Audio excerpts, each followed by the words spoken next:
Jordan's stormy banks I stand and cast a wishful eye to Canaan's fair and happy land where my possessions lie. All o'er those wide extended plains shines one eternal day. There God the sun forever reigns and scatters night away. I am bound, I am bound, I am bound for the promised land. I am bound, I am bound, I am bound for the promised land. No chilling winds nor poisonous breath can reach that helpful shore where sickness, sorrow, pain, and death are felt and feared no more. I am bound, I am bound, I am bound, I am bound for the promised land. I am bound, I am bound, I am bound for the promised land. When shall I see that happy place and be forever blessed? When shall I see my Father's face and in His bosom rest? I am bound, I am bound, I am bound for the promised land. I am bound, I am bound, I am bound for the promised land. I am bound, I am bound, I am bound for the promised land. I am bound, I am bound, I am bound for the promised land.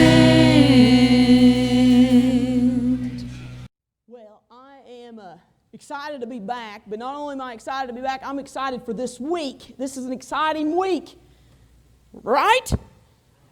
I mean, it's exciting because we got some that are graduating college, some that's graduating high school, some that's graduating 5th grade. We've got a kindergarten graduate back there.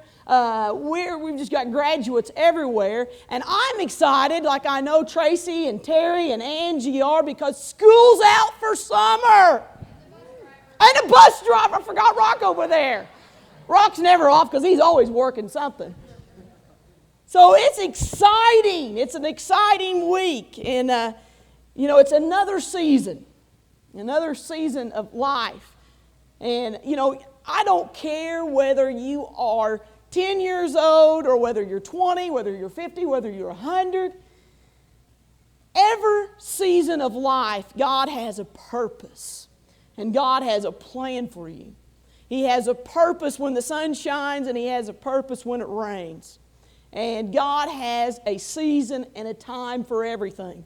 I would imagine that a lot of you, with everything that's been going on, we've been kind of slow about getting a garden out. But I would imagine a lot of you have gotten gardens out. You've gotten a lot of it planted, and some of you probably have been busy planting flowers, and maybe some of you have been planting shrubs or whatever. But if I want you to think for a second, and I'm guessing, but I don't know for sure, but if I was a betting person, I'd bet my lunch money, and I like to eat. But I would bet that none of you have planted any of your tomato and cabbage plants in your front yard. I'm just guessing. If you are, you're not the gardener I would want.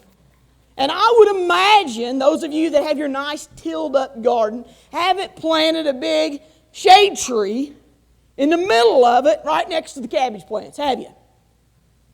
Probably not. This is where we talk to one another. Remember, I know I've been gone for a while, but it's okay to talk to one another. I imagine you haven't done that. And the reason I say that is, let's face it, tomato plants aren't going to bear fruit. I don't know if it's a fruit or a vegetable. That's still up for fruit. Okay, it's not going to really bear much fruit planted in your front yard. And I'm telling you, the cabbage plants don't need a shade tree planted next to them. There is a purpose for where these plants are planted. And this morning I want you to know that God has a purpose for where He plants you and I. He has a purpose and He has a plan. And He plants us where He wants us in order to bear fruit for Him, in order for others to see Jesus in us. And I want you to ask yourself this morning, because one big thing is are you content where God has planted you? Because let's face it, we're kind of not content kind of people. We always want something different.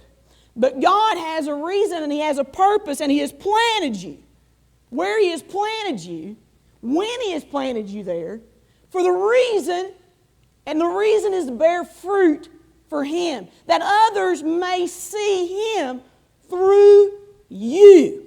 Now, that might not necessarily be where you want to be. Trust me, I did not ask for Him to plant me right here in the position that I'm in. But it may not be what you want, but God sees best. And guess what? We have to be content where He plants us. Because if we aren't, then we're going to be like the tomato plant in the front yard, and we're not going to bear any tomatoes. We're not going to bear any fruit. You know, I remember, and I know a lot of you have heard that story. Scott's told it many times. When he first started in the ministry, at the ripe age of 22, he had a girlfriend who was 15.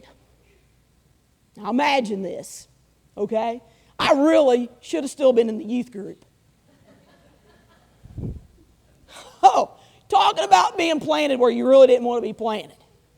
But I was planted there along with him, and God called him into the ministry. And I know you heard him talk. When He called him in the ministry, he just automatically assumed they should change his name to Billy because he was going to be the next Billy Graham.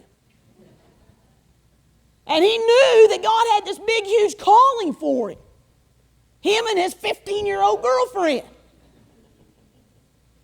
And so he traveled down to the association. He got his license. And we get called from a little bitty church in Washington. And he was just on fire. And he thought, boy, this is it. And we get there and there are 12 people, all related. And we thought, man. And here I am, 15. And the next person in age next to me was Scott at 22. And the next person in age to him, about 75. And I'm thinking, man, He wants me to marry him? And Lord, you want me to be a preacher's wife? I don't want to be planted here, but you know what happened? We stayed the course. And we developed some of the most wonderful relationships there. And I felt so sorry for those people because, buddy, they didn't know what they got themselves into either. Because here we were young and ignorant, and they had to help us grow. And we all grew together. And when we left there, it had doubled in size. Only 24, but it had doubled in size. But God planned us there. And we grew. And others were able to see Jesus, and nothing by what Scott did, or nothing, certainly nothing that I did, because I griped the whole 50 miles there that I wanted to be back with Keith and Jill at the youth group. But others seen something, and you know, there's a gentleman now that was called to be a minister out of that group. And you know, God uses you where He plants you, even if you don't want to be there. And I want us to turn this morning, if you would, to Ecclesiastes chapter 3. And we're going to just talk just a little bit of where we got to be planted. Chapter 3, verse 1. And it says, to everything there is a season, a time to every purpose under the heaven, a time to be born and a time to die, a time to plant and a time to pluck up that which is planted, a time to kill, a time to heal, a time to break down and a time to build up, a time to weep and a time to laugh, a time to mourn and a time to dance, a time to cast away stones and a time to gather stones together, a time to embrace and a time to refrain from embracing, a time to get and a time to lose, a time to keep and a time to cast away, a time to rend and a time to sow, a time to keep silence and a time to speak. I haven't figured that one out. A time to love and a time to hate, a time of war and a time of peace. There's a season for everything. And you know, as you kids go off to graduate, and not just you kids, but us adults, we often face forks in the road. And a new direction may look wonderful. And it may look great. But it may not be the direction to where God is leading you, or to where God has planted you. Even if you want it so bad and you pray and you pray and you say, God, I want to go down this road right here. Plant me right here because that's what I want to do. But God may have a different plan. He may want to take you down this other road, and He may want to just have you to keep the faith. And no matter how appealing that you think that one road may be, God may just be leading you to stay the course. But no matter what, God has a plan for your life. He has a perfect plan for you. He has a mission field for each and every one of us. Each and every one of us. And that mission field may not be becoming a famous pastor. It may not be becoming a missionary in some third world country. It may not be a plan that's going to lead you to a job that's going to give you fame or go and give you more fortune. But remember this, and we've said it many times, Lord, don't bless what I do, but allow me to do what you would bless. And we often forget that. We often forget that. God plants you where He wants you, when He wants you. And that doesn't mean that in due season that things won't change. And He may say, I'm going to lead you in a different direction. But God plants you, and we have to be content because He has planted us there for a reason. And that reason is what? So that others might see Him in you. So that others might see Him in you. Your mission field this morning, it may be in the classroom, or it may be on the assembly line, or it may be in the front of that bus. It may be the coach on the sideline. It may be in the prisons. Or it may be becoming a pastor. We all know that's really not a calling that a lot of people want to do. But it may be the direction that God is calling you. He may be calling you to be a missionary. We don't know. But let me just say this. Whatever He is calling you to do, always, and young people and those wiser than you too, remember this. Whatever He has laid on your heart to do, whatever path He has laid for you to go to, it is not for your glory. We sometimes get confused and we forget that. It's not for our glory, but for His glory. For His glory. Everything we do. In Matthew 6, it says this, take heed that ye do not alms. In other words, don't brag before men to be seen of them. Do not sound a trumpet. Don't blow your own horn before thee. Otherwise, ye have no reward of your Father in heaven. Everything is for His glory. Everything we do is for His glory. I can remember a time when we were down and out and we were young and Scott was without a job. And Lois Enlow, she had just a $20 bill and she came up to me and she opened my hand one Sunday morning and she said, "Here, I only make one request. Don't tell anyone." I'm telling you today, but Lois has gone on to receive her reward. She did it because God had laid that on her heart. He had planted that seed within her heart. And she obeyed. In other words, folks, not everybody's going to be Billy Graham. Not everybody is going to be Billy Graham. But you know what?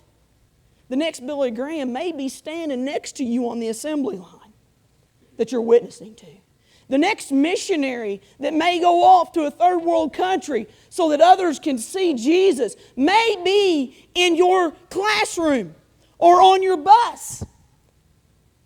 The kid that is sitting next to you in class who is looking for happiness in all the wrong places may be looking to you in order for their life to be saved, in order for their soul to be saved.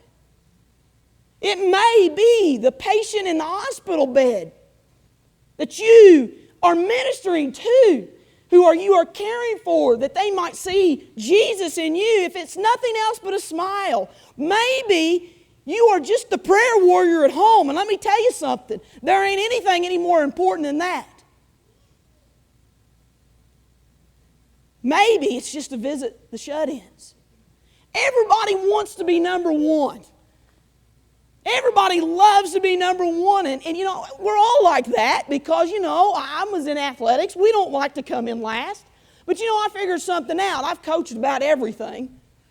But I only coached track 1 year. So Trace knows this better than I do because she's a wise track coach. But, you know, I figured something out about track. You know, you can have a team track meet and have first place in every event and still lose the meet. Did you know that? You know why? Because another school may have second, third, fourth, and fifth. What I'm saying is not everybody can be number one. We need seconds, thirds, fourths, and fifths. Because we need everybody working together. It takes everybody. Not everybody can come in first. It's a group effort. It's a team effort. We all have a mission. We all have a calling. And God's desire for all of us, where He plants us, is for us to bear fruit. Why? So others can see Him in us. So others can see Him in us. Now let me tell you something else about seasons. We talk about a time to plant, but you know, there's also this thing about seasons. And there's the sunny seasons and there's the rain. And nobody really likes the rain. And you know, you may be here today and you may have this very serious question because you're in the middle of something trying. And you've been trying to come to terms with God because something has happened that you just don't understand. And you're in the middle of that rainy season. And ever since, you've been trying to cry out to God and you've been saying, couldn't you have stopped this? Couldn't you have done something different? Why did you allow this to happen? And your story may be that you completely and totally walked away from God, just like many people have before. Or do you stay the course? See, there's a season for everything. And, you know, it's easier. I'm going to just say it's much easier sometimes just to give up and say, okay, I forget it. When you're in the middle of the rain, it's easier sometimes just to sit there and let it rain on you instead of learning how to dance in the rain. It's easier just to sit there and pout and cry about it and say, oh, I don't know why in the world God allowed this to happen to me. And it's easier. And to be honest, I get that. I understand that. It's hard to sometimes to try to find the faith to choose to believe. To choose to believe. But here's the funny thing about rain. And sometimes you'll notice that there's nothing any more refreshing after a real long hot day than for a thunderstorm to come up in the evening and cool things off. And you go outside and you can just smell the fresh air in the rain. There's nothing any more special to a plant because it will look withered and dried up when sunshine's always there. But boy, you give it a little rain and what happens? It just opens up and blooms. I had to figure that out the hard way. Sometimes it takes rain to grow. And that's why there's a season for everything. Sometimes it takes rain to grow, and just like that, us Christians sometimes need that season of rain to grow. And where God plants you, sometimes He has to rain upon you in order to cause you to grow in faith and to grow in strength. God works in such mysterious ways. I was really struggling a little bit this week because I was trying to speak to somebody who had lost a loved one very tragically last weekend. Wonderful, good Christian family. And they had a lot of questions, and I get that because I questioned it too. I don't understand it. I don't understand how God works in some ways. And as I was sitting down, and after I talked to her, I went and sat and I sent out a card, and I wrote a little note to this young man's mother. And I was thinking, I don't know what to say, Lord. And I thought of something, and with me it's always usually a song. But ironically enough, a couple of weeks before Scott passed away, I had bought him a soundtrack by Ivan Parker that had a song on there that I wanted him to learn. And he was in the process of learning it, but, obviously did not get to sing it here at the church. But it was a song that said, I choose. And at the end of the service today, Gordon's going to play that song. But that song, it simply says, I choose to believe. And whenever we play it, you'll understand. Sometimes we don't get it. Sometimes we don't understand. Sometimes we don't understand why God did not give us what we wanted, why He didn't plant us where we wanted Him to plant us.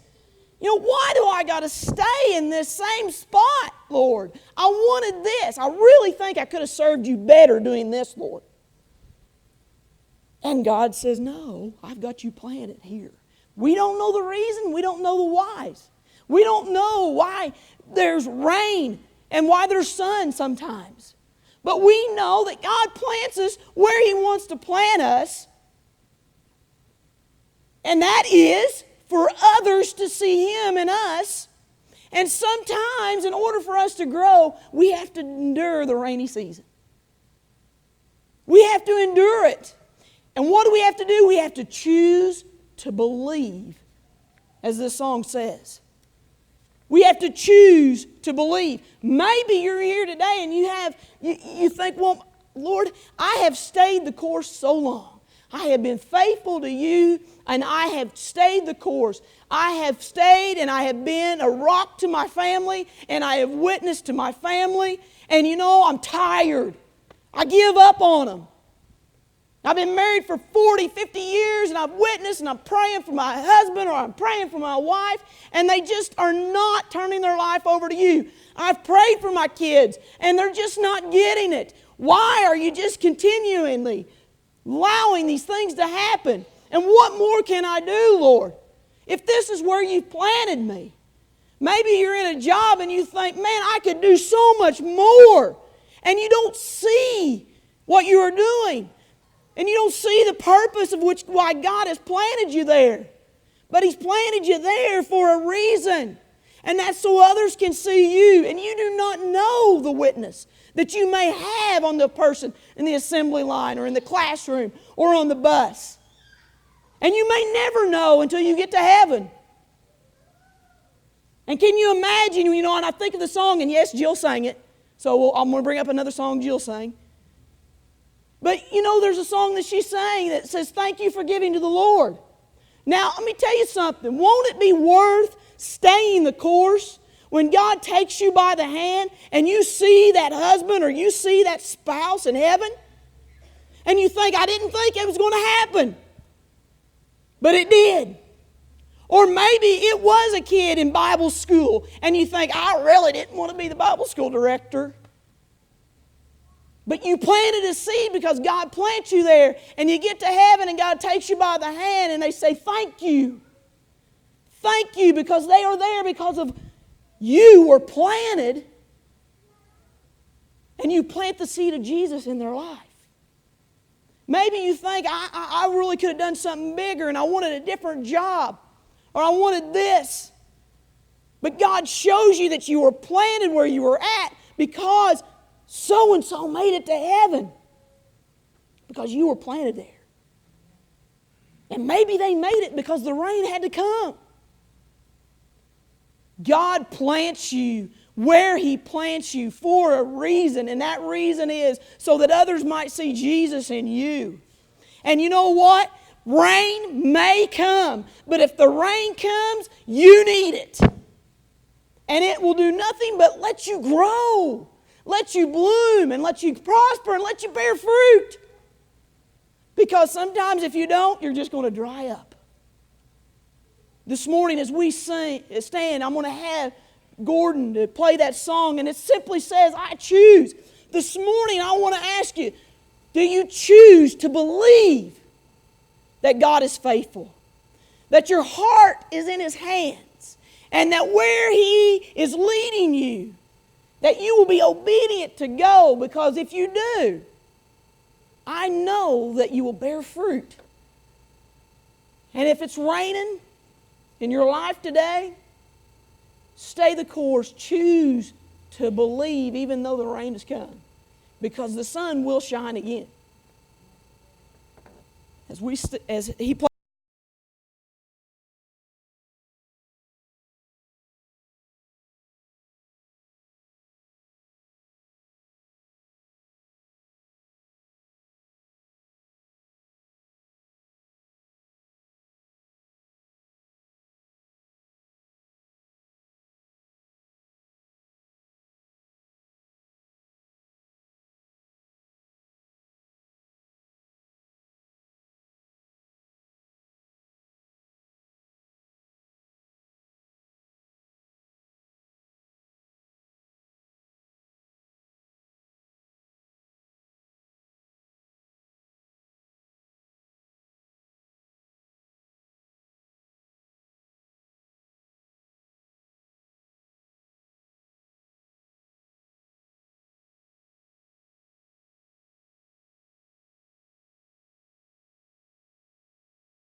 because, Scott never got to sing that song, even though I got the soundtrack for him. But I'm going to tell you something. I play it every day. Because, you know what? I don't know. This life is a mystery, and I don't know what it holds. But I choose to believe that God is faithful. And that He's going to continue to bless. And I pray that He plants each and every one of you where He wants to plant you. And that what? Others would see God in you. I love you guys, and I'm glad to be back. Amen.